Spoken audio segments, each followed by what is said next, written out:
নমস্কাৰ, মই বাস্তু সঞ্চালক অৰ্পণ দত্ত।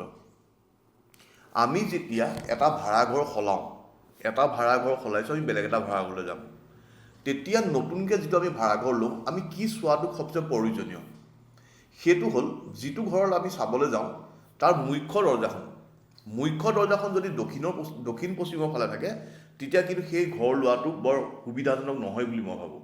আৰু লগতে যদি বোলে দৰজাখন দক্ষিণ পশ্চিমত নাই তেতিয়াহ'লে আপোনালোকে উত্তৰ পূব দিশটো চাব।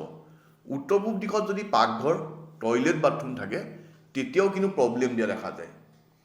আৰু উত্তৰ পূবত যদি টয়লেট বাথৰুম নাই, দক্ষিণ পশ্চিমত দৰজাখন আছে, তেতিয়াও কিন্তু সেই ঘৰটো ল'বলৈ মই হাক দিম।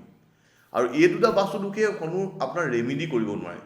সেইকাৰণে প্ৰথম আপোনালোকে ঘৰ ল'বলৈ যাওঁতে দক্ষিণ পশ্চিমৰ ফালে দৰজা আছে নেকি চাব, উত্তৰ পূবৰ ফালে টয়লেট, বাথৰুম বা কিটচেন আছে নেকি চাব।